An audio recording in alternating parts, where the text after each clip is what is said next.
এখন শুধু দেখতে বাকি আছে যে কোরআন দিয়ে দেশ চললে কেমন দেখা যায়। এটা দিয়ে চালান, এই কারাগার লাগবে না। কারাগার লাগবে কোন কারণে? এটা দিয়ে চললে অপরাধ হলে যে সঙ্গে সঙ্গে বিচার হয়ে যাবে অপরাধ। এখানে বছরের পরে বছর মানুষকে কারণে অকারণে আপনি আটকিয়ে বেকার কষ্ট দেবেন কোন কারণে? আমি যে সিঙ্গাড়ার উদাহরণ দিলাম, 100 জনের মাত্র 20 জন চায়, 80 জন মানুষ থাকার পরেও তাদের পাস হয়নি। এই কারণেই বাংলাদেশের মুসলমানগুলো আজ আমরা যদি এক হতে পারতাম, 3 বছরে যে নির্যাতন, জুলুম, অত্যাচার শিকার আমরা হলাম, বিশেষ করে আলেমেরা 76 জন আলেম আমরা এক জায়গায় ছিলাম, হেফাজত ইসলাম বাংলাদেশ সহ চরমনায়ের কিছু মুরিদ ভাই সহ আমরা। একজন হিন্দু ছিলেন, অনেক জেলা, এই লোকটা আমার সামনে একটা মুসলমানকে, দাড়িওয়ালা মানুষকে একটু মনে হয় কমান্ড মানে নাই, এই জন্য লোক দিয়ে যেভাবে পিটিয়েছে, ওই সময় মনে মনে হচ্ছিল যে দেশে 96% মুসলমান আর মাত্র 4% ওরা। কিভাবে কোনো খুব বেশি বড় জিনিস না, মানে ছিল না। একদিন একটু হইচই হচ্ছিল, ওই বাইরে যেতে নিষেধ করেছে, উনি একটু গিয়েছে। প্রত্যেকটা এরিয়া তো ভাগ ভাগ করা আছে, একটু বের হয়েছিল রাস্তায়, যেভাবে মারধর করলো, নিচতলায় নিয়ে আটক করে আবার এই যে ডান্ডা মেরে দিয়ে, মানে সহ্যের বাইরে এই অবস্থা তৈরি হয়েছিল শুধু আমাদের এই মতানৈক্যের কারণে। আল্লাহ রাব্বুল আলামিন ওই দৃশ্য যেন আর কোনোদিন আমাদের দেশের সামনে নিয়ে না আসে। আমরা যেন দেখতে পাই যে আল্লাহর এই কালাম দিয়ে আমাদের এই 56,000 বর্গ মাইল চলছে। আশপাশে যারা শত্রুতা করার, ষড়যন্ত্র করার দুঃসাহস দেখাচ্ছিল, ডক্টর মোহাম্মদ ইউনূসের এক ধমকে অনেকেই থেমে গেছে, কিন্তু তারা গোপনে চালাচ্ছে। তাদের তো পেছনে ভয় আছে, 7 সিস্টার যদি একবার ভেঙে যায়, ওরা যেমন বাংলাদেশ পাকিস্তান থেকে ভাগ করেছিল, এখন পাকিস্তান আর বাংলাদেশ মিলে ভারতকে টুকরা টুকরা করে ছাড়বে। শুরু হয়ে গেছে। আমাদের যেমন ছাত্ররা বিষয় এনে দিয়েছে, পাকিস্তানও মনে হয় কয়েকদিন পরে চলে আসবে ইনশাআল্লাহ। এরপরেই দেখবেন ভারতও শুরু হয়ে গেছে। কোরআনের কথা শুনতে এসেছি আমরা, তাফসীর আকারে কথা বলবো। ওখানে লেখা আছে তাই যে আল্লাহ আমাদেরকে কঠিন মুহূর্ত চলছে, যেহেতু বাংলাদেশে কত মানুষ পানির নিচে, কত মানুষ বিনা কারণে অকারণে এই জেলখানায় পচতেছে। আল্লাহ রাব্বুল আলামিন এই সময় আমাদেরকে কোরআনের কথা শোনার জন্য নিয়ে আসলে আমরা খুশি এবং আনন্দ চিত্তে বলছি আলহামদুলিল্লাহ। আল্লাহ পাক বলেন, তাহা মা আনজালনা আলাইকাল কুরআনা লিতাশকা। হে নবী, এ কোরআন আমি আপনাকে এই জন্য দেইনি যে আপনি মার খাবেন। এ কোরআন এই জন্য দেইনি যে অন্য দেশের মানুষ আপনাকে পানি দিয়ে ডুবিয়ে মেরে ফেলবে না। লিতাশকার ব্যাখ্যায় আধুনিক ভাবে যদি বলা যায়, দুঃখ কষ্ট সহ্য করার জন্য, হুমকি ধমকি খাওয়ার জন্য কোরআন আমি দেইনি। কোরআন দিয়েছি আপনি সবার উপরে থাকবেন।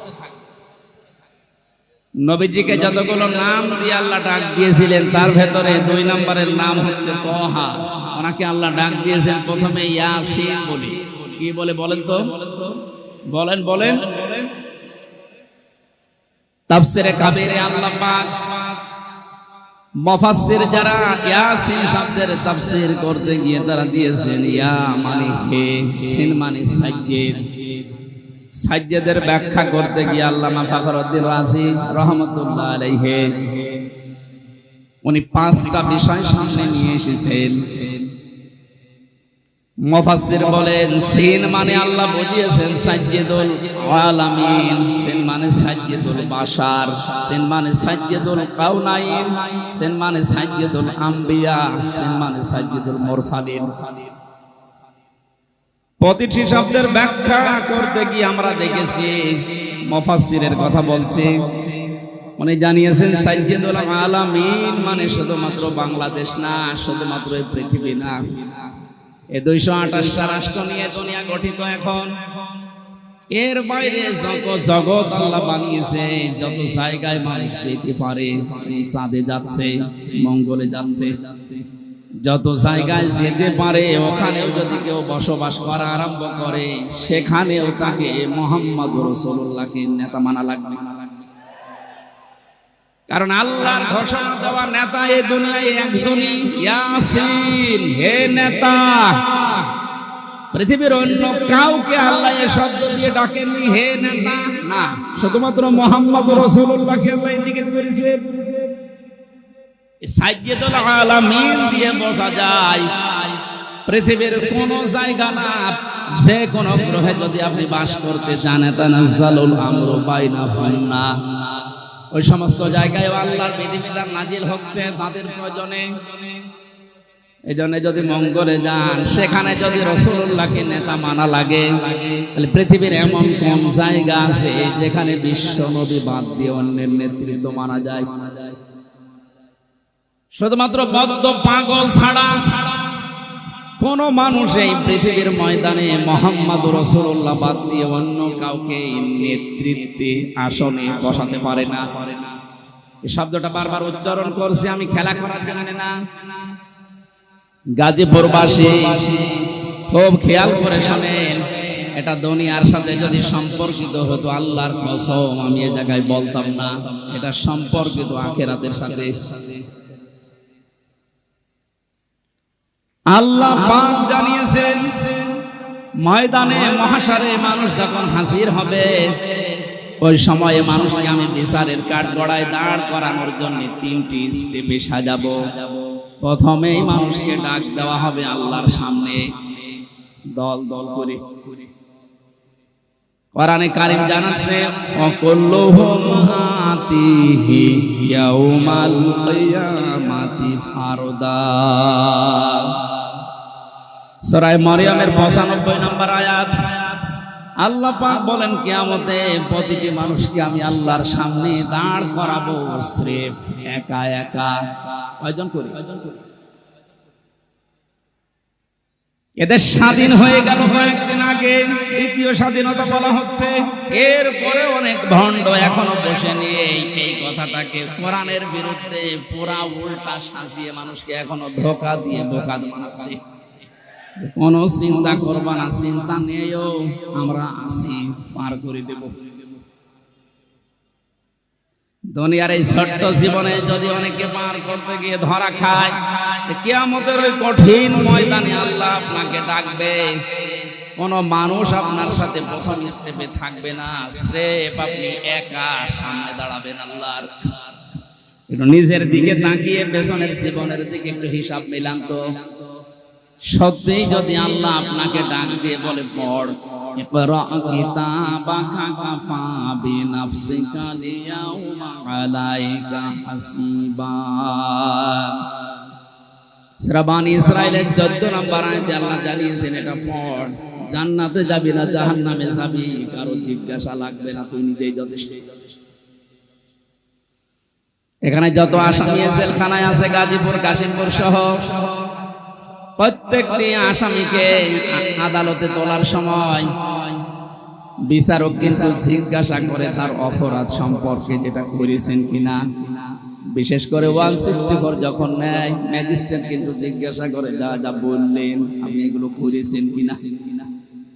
আল্লাহর বিচার ব্যবস্থা পুরা উল্টা। ইয়ারাফুল মুজরিমুনা বিসিমাহুম ফায়ুখাযু বিন নাওয়াসি ওয়াল আকদাম ফাবিআইয়ি আলা'i রাব্বিকুমা তুকাযযিবান। বলেন আল্লাহু আকবার। আল্লাহ পাক বলেন কিয়ামতের দিন আমি অপরাধীকে জিজ্ঞাসা করব না যে এটা করেছিস কিনা। কিয়ামতের দিন আমি তার শরীরের ভেতরে অপরাধগুলো ফুটিয়ে তুলব। এর তাফসীরে আমি 10 প্রকার আকৃতির কথা পেয়েছি। মানুষের চুল ধরবে অপমান করার জন্য, আর কদম মানে পা ধরবে। ফেরেশতারা এই দুইটা নিয়ে তাকে জাহান্নামে ফেলার জন্য রওনা দেবে। আল্লাহ পাক বলবেন দাঁড়া, সুম্মা ফি সিলসিলাতিন দারউহা সাবউনা দিরান ফাসলুকু। এর 70 হাত গজ বিশাল শিকল দিয়ে বাঁধ। এটা বাঁধা হবে এই কারণে যেন অপমানের মাত্রা আরো বেড়ে যায়। 15টা বছরের যে দৃশ্যগুলো আমি আদালতে দেখেছি, বিশেষ করে আমার 3 বছরে, সাইকুল হাদিসের সন্তান সাইকুল হাদিস এবং হাজারো আলেম, আজকে একজন মাজলুম আলেম বের হয়েছে, মুফতি জসিমউদ্দিন রহমানী। আল্লাহ পাক তাকে হায়াতে তাইয়্যিবা সিহাতে কুল্লিয়া দান করেন, বলেন আমিন। এই আলেমদের জোতা টানার যোগ্যতাও যারা দায়িত্বে ছিল তাদের ছিল না, অথচ এই মানুষগুলোকে আদালতে হাজির করতে গিয়ে দেখতাম পায়ে দিয়েছে ডান্ডা বেড়ি, হাতে দিয়েছে হ্যান্ডকাপ, তাও যেটা দিলে হাত কেটে যায়, মাজায় দড়ি বেঁধে ছাগলের মতো গরুর মতো টানতে টানতে নিয়ে যেত। আর বিভিন্ন তালায় ওই জালেমদের দর্শকরা জালেমরা থেকে টিপ্পনি কাটতো। দেখ কি অবস্থা। আমার মনে হয় মরা বিষয় আল্লাহ পুরাটাই পাহাড়ের মতো উঠিয়ে দিয়েছে। এ কালামানিকের যে অবস্থা, ওর নাকি শুনলাম অন্ডকোষ উড়িয়ে গেছে।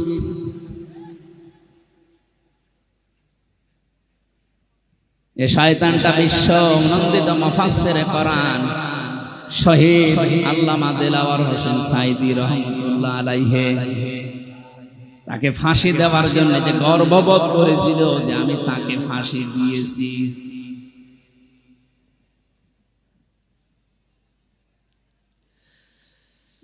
গাজীপুরবাসী, আমার তো মনে হচ্ছে এখন যে জালেমগুলোর উপরে মানুষের ক্ষোভ, রাগ এবং বাস্তবতা যেটা দেখা যাচ্ছে, কেউ ডিম ছুঁড়ে মারছে, কেউ পানি মারছে,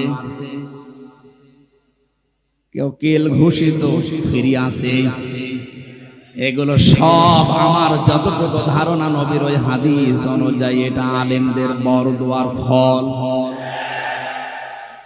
বিশ্বনবী জানিয়েছেন ইত্তাকি দাওয়াতাল মাসলুম, পৃথিবীর মানুষেরা সাবধান, তুমি আর যাই করো না কেন মাজলুমের বরদোয়া থেকে নিজেকে বেশি বাঁচিয়ে রাখবা, কারণ এটা একটা কঠিন বিষয়। ফাইন্নাহা লাইসা বাইনাহু ওয়া বাইনাল্লাহি হিজাব।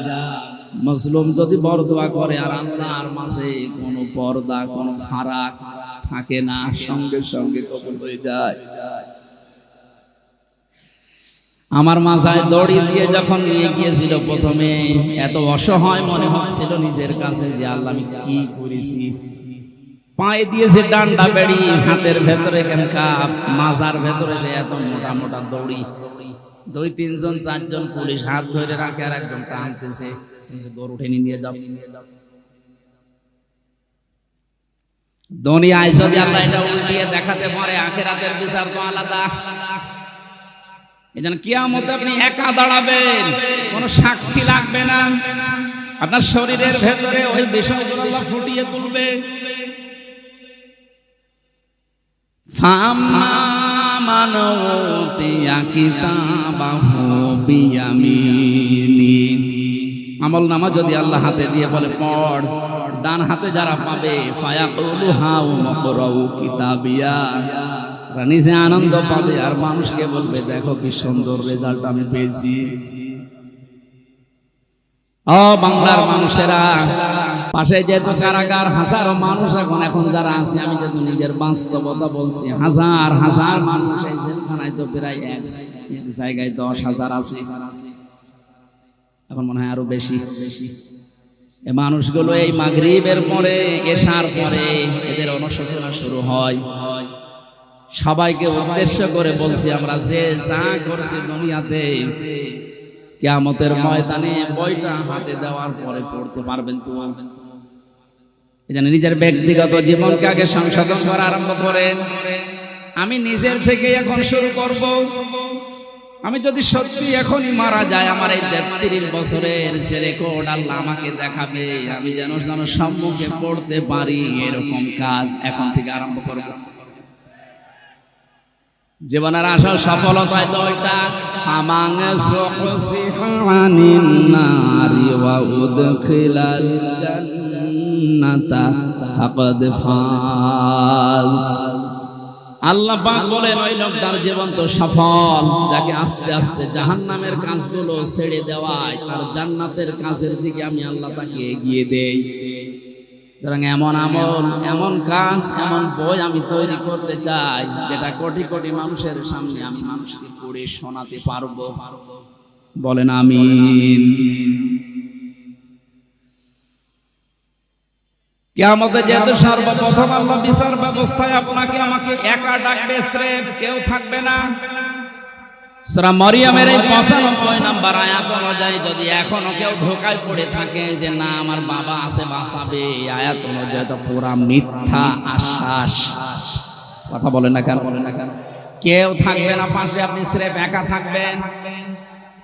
বিচারের দ্বিতীয় স্টেপে আল্লাহ এবার ডাকবেন ইয়াউমা নাদউ কুল্লা উনাসিম বিইমামিহিম।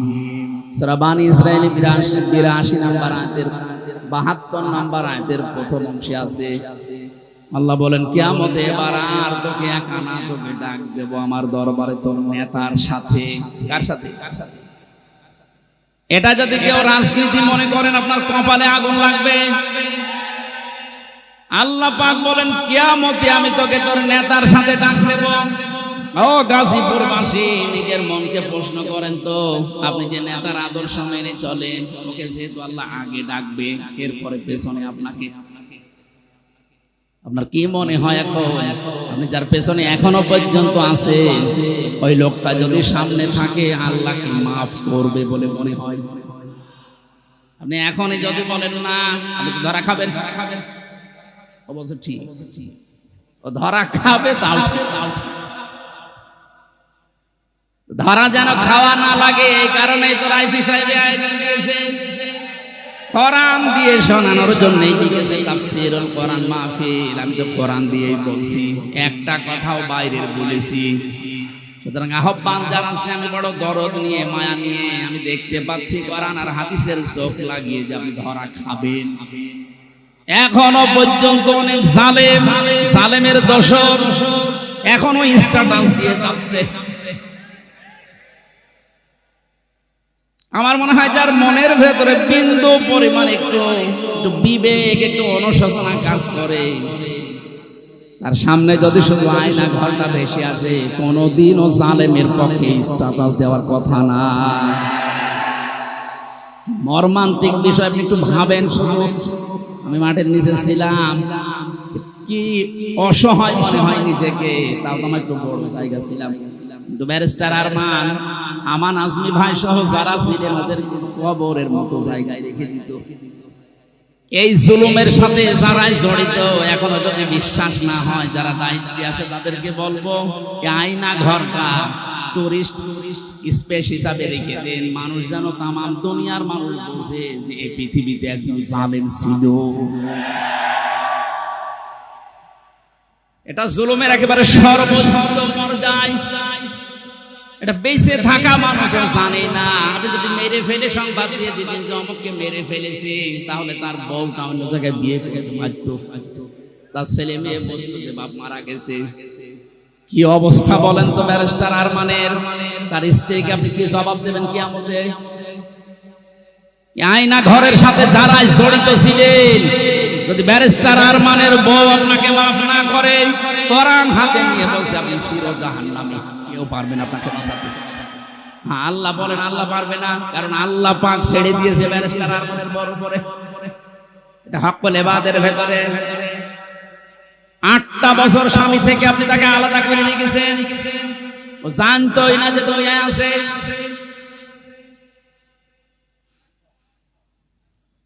আমি কয়দিন থেকে আমার অবস্থা হালচাল শেষ হয়ে গেছে, আর সে 8টা বছর। এর বড়ও যদি কোনো মানুষ জালেমের পক্ষে কথা বলে, বলেন তো বলে বিবেক কি বলে? তার আপনার বিবেক বলে কিছু আছে?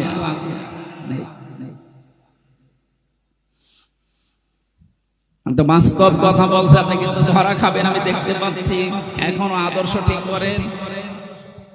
বহু মানুষকে দেখলাম কিচ্ছু হয়নি, এখন যেহেতু বাঁধ নিয়ে আসে শুধু এইটা দিয়ে চললে কেমন দেখা যায়। চর্মচোখে আল্লাহ তুমি আমাদেরকে অন্তত তাড়াতাড়ি দেখার তৌফিক দাও যে কোরআন দিয়ে দেশটা চলছে।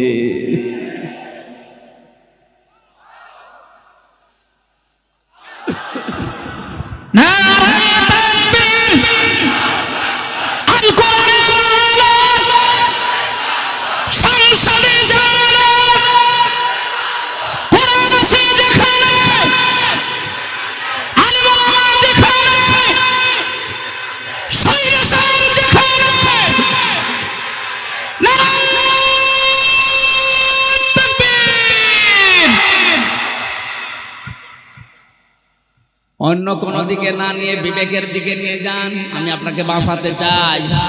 সত্যি আমরা কিন্তু ধরা খেয়ে যাব যাদের আদর্শ ঠিক নেই। এই মুহূর্ত থেকে আপনি আমি আশা করছি পাল্টাবেন। 2 নম্বরের ব্যাখ্যায় পেয়েছি আল্লাহর নবী জানিয়েছেন, আমাকে আল্লাহ ইয়াসিন বলে ডাক দেওয়ার কারণে সিন মানে সাইয়্যিদুল আলামিনের পরে সিন মানে সাইয়্যিদুল বাশার। সিন মানে কি? তিনি শুধু সাধারণ মানুষের না, সাইয়্যিদুল আম্বিয়া, নবীদেরও নেতা ছিলেন। শুধু নবী না, সাইয়্যিদুল মুরসালিন, রাসূলদের তিনি আদর্শ ছিলেন, নেতা ছিলেন। আল্লাহ পাক তাকে প্রথমে এই নামে ডাক দিয়েছেন ইয়াসিন। 2 নম্বরে বলেন তাহা, এটা নবীজির নাম। রাসূলুল্লাহকে আল্লাহ সম্বোধন করেন মানসালনা আলাইকাল কুরআনা লিতাশকা।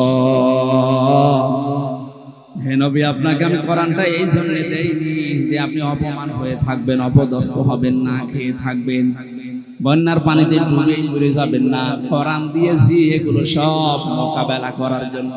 জোরে বলেন সুবহানাল্লাহ। এটা মোকাবেলা করার জন্য যদি কোরআন দিয়ে থাকেন তাহলে কোরআনকে ওই পর্যায়ে নিয়ে যাওয়া লাগবে যেখানে কোরআন গেলে চিন্তা থাকে না, দুঃখ থাকে না। ওয়ালা তাহিনু ওয়ালা তাহজানু ফামান তাবিআ হুদায়া ফালা খাউফুন আলাইহিম ওয়ালা হুম ইয়াহজানুন। আমার পাঠানো হেদায়েত যদি অনুসরণ করতে পারো, অনুসরণ করা যায়, যেখানে গেলে ওই জায়গায় যদি নিয়ে যেতে পারো। প্রশ্ন আসতে পারো অনুসরণ তো করি, হ্যাঁ।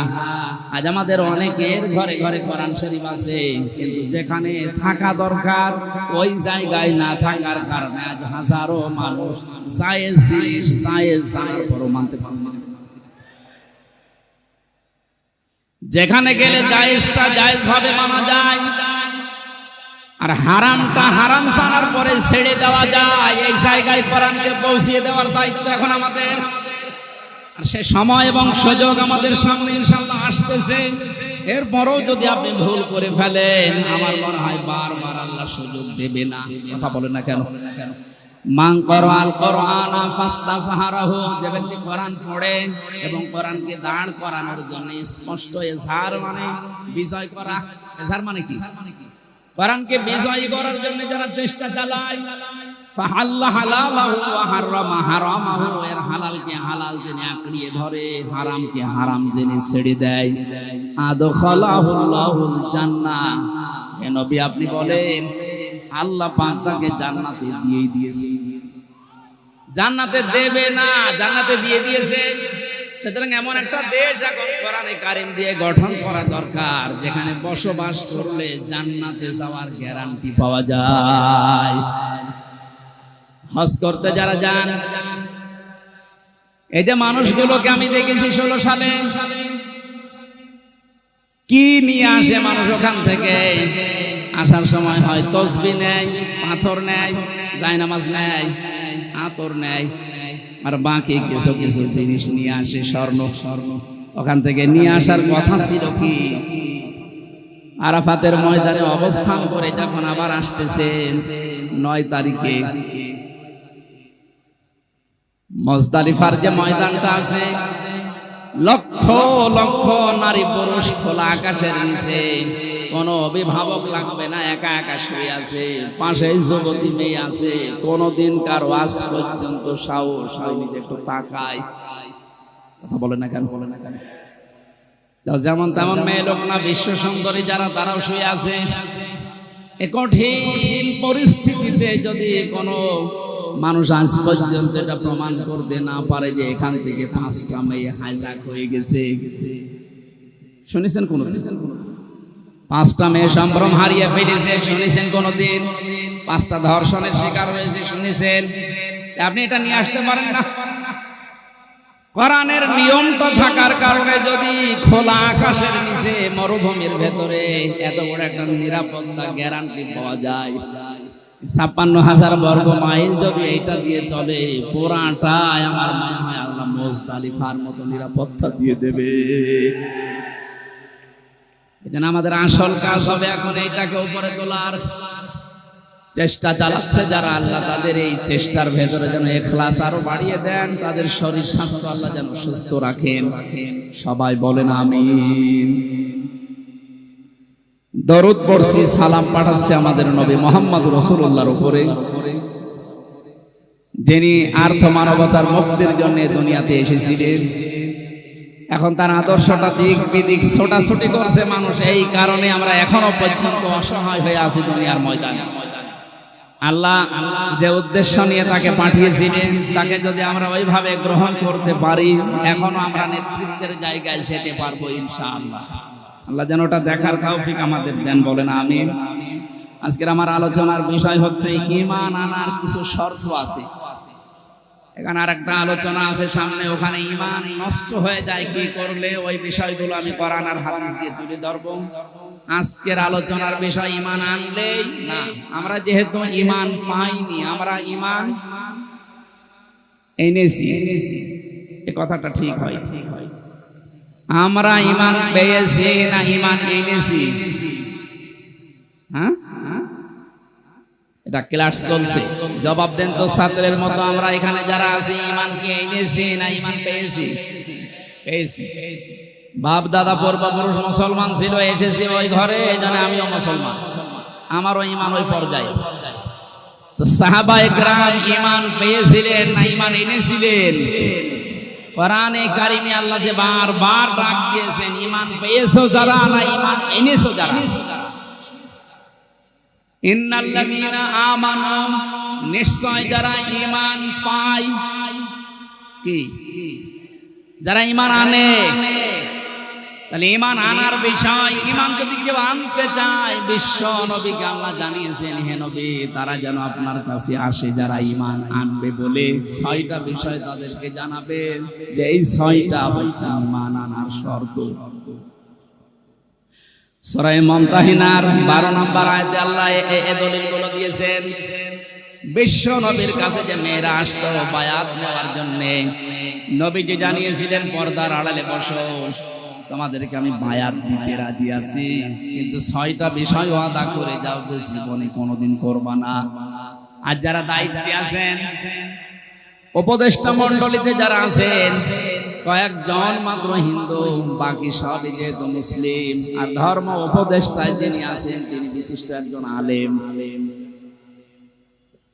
ডক্টর আফামা খালিদ সাহেব সহ যারা মুসলমান আছেন, তাদের এই মুহূর্তে ঈমানের দাবি হবে এই দেশে কোরআনে কারিমের এই যে নিয়ম নীতি, সূরা মুমতাহিনার 12 নম্বর আয়াতে আল্লাহ যেভাবে বলেছেন যে ঈমান আনতে হলে এই 6টা বিষয় মানতে হবে। আমার মনে হয় ওনারা 3 মাস টার্গেট নিয়েছে, 3 মাসের ভেতরে এই 6টা যদি প্রতিষ্ঠা করা যায়, যেখানে বাংলাদেশ যাওয়ার কথা চলে যাবে। এই 19-20 দিনের অবস্থার পরিবর্তন দেখছেন না? এর আগেও তো বন্যা হয়েছিল, তারপরেও তো এখনো পর্যন্ত একটা নিয়ম নীতিও আমরা কোরআন থেকে পাইনি, শুধু চলার চেষ্টায় আছে। ওই সময়ের বন্যায় ব্যক্তিগতভাবে কিছু মানুষ কিছু করত, আর যারা দায়িত্বে ছিল তারা লোক দেখানোর জন্য কিছু করেছিল। কিন্তু এই 20-22 দিনের, বিশেষ করে এই 7-8 দিনের বন্যায় যা দেখতে পাচ্ছি, একটা ফকির ভিক্ষা করে 300 টাকা পায়, সেখান থেকে 20 টাকা বন্যার্থদের দিয়ে দিচ্ছে। সুতরাং দেশের মানুষের মন আছে, যেভাবে মন তৈরি হচ্ছে, এই 6টা যে এখানে আল্লাহ আলোচনা দিলেন, এটা এখন সামনে নিয়ে আসা লাগবে। বায়াত শব্দটা আল্লাহ এখানে দিয়েছেন, কোরআনে কারীম জানাচ্ছে, ইয়া আইয়ুহান নাবিয়্যু ইযা জাআকাল মুমিনাতু ইউবাইয়ুনাকা। হে নবী, মুমিন নারীরা যখন আপনার কাছে আসবে, যারা ঈমান আনতে চায় যে আমি মুসলমান হব, আমি ঈমানদার হব, আপনার কাছে যারা বায়াত নিতে চায়, আপনি তাদেরকে 6টা বিষয় পরিষ্কার করবেন যে তোমরা মানবা কিনা বলো। যদি 6টা বিষয় তারা গ্যারান্টি দিতে পারে, তারা আমি আল্লাহকে গফুর আর রহিম হিসাবে পাবে। বলেন আল্লাহু আকবার। দেখেন তো আমরা যারা ঈমানদার বলে দাবি করেছিলাম, এখনো করছি, সামনে করবেন, এই 6টা বিষয় আমরা মানতে পারি কিনা। 1 নম্বরে আল্লাহ ঘোষণা দিয়েছেন, আল্লাহ ইউশরিকনা বিল্লাহি শাইআ। হে নবী, তাদেরকে জানান তোমরা দুনিয়ার সাই করো না করো, শিরিক করবা না আল্লাহর সাথে, অংশীদার স্থাপন করাবা না, তার সাথে পার্টনারশিপ করা যাবে না।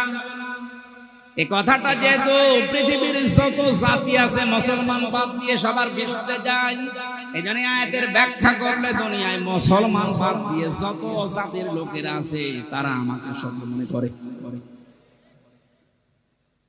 আল্লাহর সাথে পার্টনারশিপ করা, শিরিক করা, এটা শুধুমাত্র মুশরিকরা করেছে তা না, দুনিয়ায় যত জাতি আছে সব আল্লাহর সাথে শরীক করে ফেলেছে। সেটা ইহুদি হোক, খ্রিস্টান হোক, বৌদ্ধ হোক, মুশরিক হোক, কথা বলে না। নবীর ঘোষণা ছিল, আল্লাহ পাক জানিয়েছেন আপনার কাছে যারা আসবে তারা যেন শিরিক না করে, এইটার গ্যারান্টি দিতে বলেন। আমরা এই শিরকুন শব্দের ব্যাখ্যা পড়েছি, শিন র কাফ। শিরিক প্রধানত 4 প্রকার হয়: শিরিক বিজাত, শিরিক বিসিফাত, শিরিক বিল ইখতিয়ার, শিরিক বিল হুকুক। তাফসীরের ভাষায় আমরা ভাগ করে করে দেখেছি, এক একটা 4 ভাগ করে হয়, 4 4 16 ভাগ। এরপরে ওইটা আবার 4 ভাগ করা যায়। শেষ পর্যন্ত আমি মিলিয়ে দেখেছি ফি জিলালিল কোরআনে 120 প্রকার শিরিক এই পৃথিবীতে মানুষেরা আল্লাহর সাথে করতে পারে। পয়েন্ট আকারে বলতে গেলে দেরি হয়ে যাবে, আমি কয়েকটা পয়েন্ট শুধু মনে করাচ্ছি। আল্লাহ যেটা পারে ওইটা অন্য কেউ পারে, এই বিশ্বাস করার নাম শিরিক। আল্লাহকে যে সম্মান দেওয়া হয়, ওই সম্মান অন্য কাউকে যদি কেউ দেয়, ওইটা শিরিক। কথা বলে না কেন?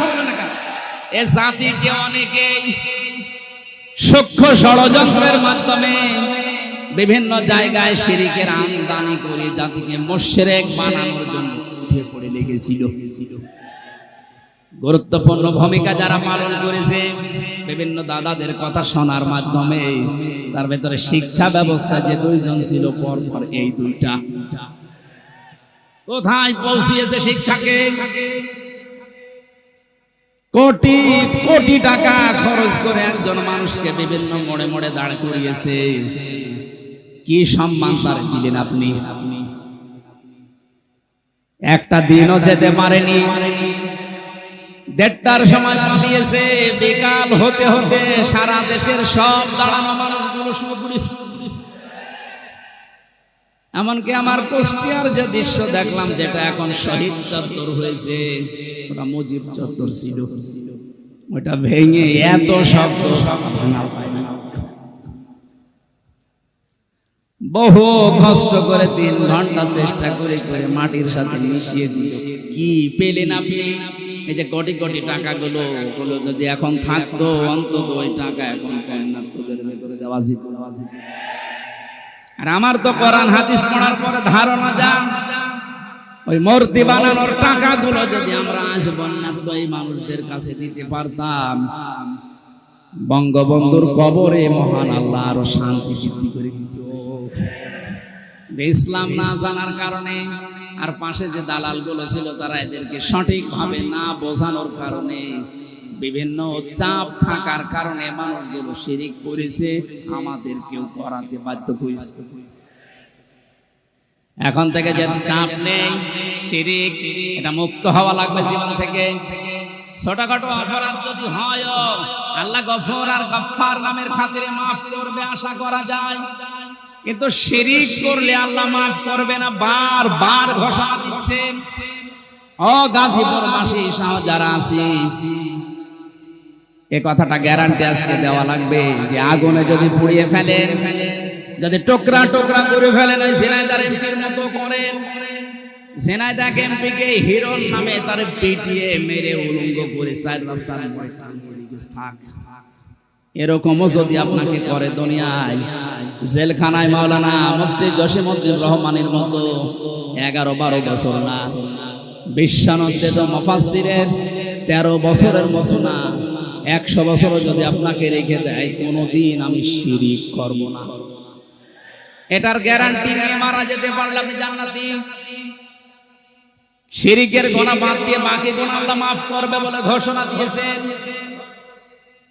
এই শব্দটার সাথে সন্তানদেরকে পরিচয় করার কারণে একজন কালো মানুষ, দুনিয়ায় 3 জন কালো মানুষের নাম পেয়েছি আমি তাফসিরে।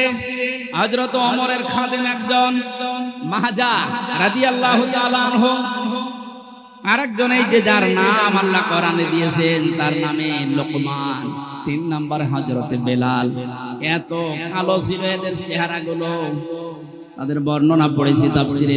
ঠোঁটগুলো ছিল একেবারে ওই আফ্রিকার মতো ঝোলা মানুষের মতো চেহারা, কালো, এত কালো, হাড়ের তলা কি কালো, তার চাইতে কালো চেহারার যে বর্ণনা বলছি, এটা কি একবার দেখলে আর একবার দেখতে মন চাইবে? বলেন। অত সে মানুষকে আল্লাহ চিরন্তন করে দিয়েছে কোরআনে, 4 পৃষ্ঠার একটা সূরা দিয়েছে, তার নামে সূরা লোকমান।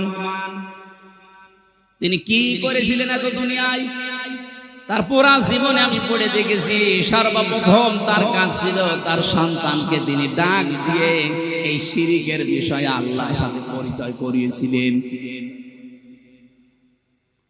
وَإِذْ قَالَ لُقْمَانُ لِابْنِهِ وَهُوَ يَعِظُهُ يَا بُنَيَّ لَا تُشْرِكْ بِاللَّهِ إِنَّ الشِّرْكَ لَظُلْمٌ عَظِيمٌ। স্মরণ কর ওই সময়ের কথা যখন হযরত লোকমান তার আদরের সন্তানকে ডাক দিয়ে বলেছিলেন, হে আমার আদরের সন্তান, তুমি কখনো আল্লাহর সাথে শিরিক করবে না, শিরিক হচ্ছে বড় জুলুম। ও বাংলার মুসলমানেরা, আমাদেরও এখন উচিত হবে আমাদের আদরের ছেলে মেয়েদেরকে হযরত লোকমানের মতো যদি আল্লাহর সাথে শিরিকের এই বিষয়গুলো 120 প্রকার আছে, এই পয়েন্ট আকারে ধরে ধরে তাদেরকে যদি বোঝাতে পারেন, আপনাকেও আল্লাহ লোকমানের মতো চিরন্তন করে দেবেন। এইটাকে বাইপাস করে আমার সন্তানকে মুশরিক বানানোর জন্য যারা উঠে পড়ে লেগেছিল, আল্লাহ এখন নিজে তাদের শাস্তি দিচ্ছে। কারণ আল্লাহ সব সহ্য করে, শিরিক সহ্য করে না। এই জন্য পৃথিবীতে মুশরিকদের কোনো উন্নতি হয় না, কারণ ওদের প্রতি আল্লাহ নিজে লানত দিয়েছেন। সূরা জুমারে আছে। এত কঠিন কঠিন কথা শিরিকের বিরুদ্ধে আল্লাহ কোরআনে দিয়েছেন। শিরিক করা মানুষের জন্য আল্লাহর বানানো জান্নাত হারাম, এমনকি তাদের কোনো সাহায্যকারীও থাকবে না। এজন্য বাংলার মুসলমানের এই বিষয়টা খুব সতর্ক হওয়া লাগবে। আর যাই করি জীবনে যেন আমরা শিরিক না করি। শিরিকগুলো এখন একটা একটা করে পয়েন্ট আকারে বললে অনেক সময় লাগবে, আমি শেষ করছি। আপনারা একটু তাফসিরে ইবনে কাসির এই আয়াতে পাওয়া যায় শিরিক এর ব্যাখ্যা দেওয়া আছে। আর ফি জিলালিল কোরআন 2 নম্বরে চুরি করবেন না, ওয়ালা ইয়াসরিকনা, চুরি করা যাবে না। এখন যারা দায়িত্বে আছে, সামনে যারা আসবে, এটা একটু কঠোর হওয়া লাগবে যে চুরি এই শব্দটা যেন এই দেশে না থাকে। এই দেশ এমনি দাঁড়িয়ে যাবে।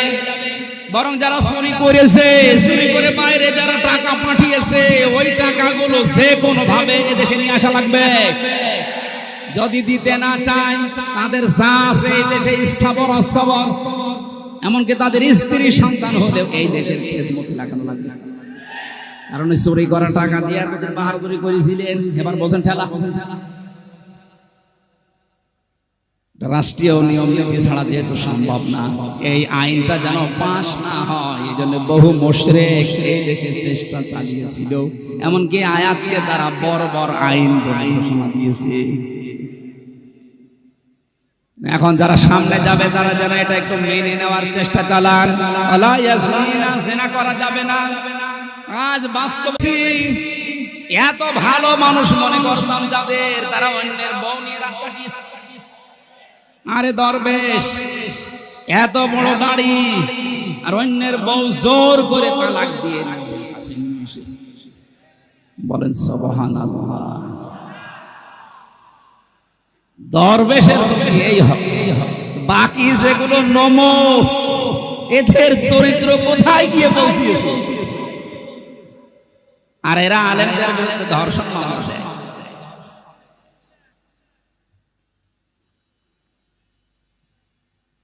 বিচার ব্যবস্থাটাকে, আইনকে একেবারে বাংলাদেশ থেকে একেবারে শেষ করে দিয়েছে যে লোকটা দায়িত্ব চালাইতেছে।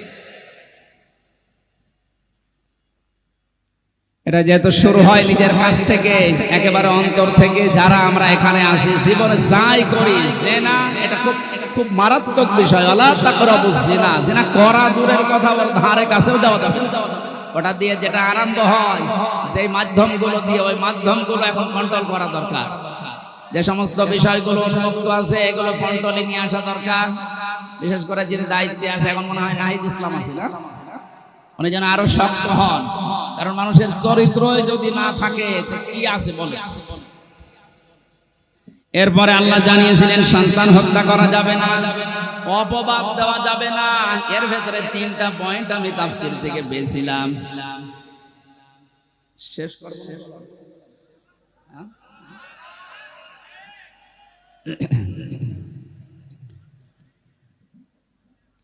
ভালো ভালো কোন কাজ যদি যারা দায়িত্বে আছে তারা আঞ্জাম দিতে চায়, তাদের এই ভালো কাজে কোনোদিন অবাধ্যতা প্রকাশ করা যাবে না। এই 6টা গ্যারান্টি আপনি আপনার এই যারা আসতেছে এদের কাছে নেন। তারপরে বলেন যে তোমাদের ঈমান তোমরা এনেছো। আল্লাহ আমি সহ যারা এখানে আছি এই বিষয়গুলো সামনে নিয়ে এসে কাজ করার তৌফিক দাও, আমিন।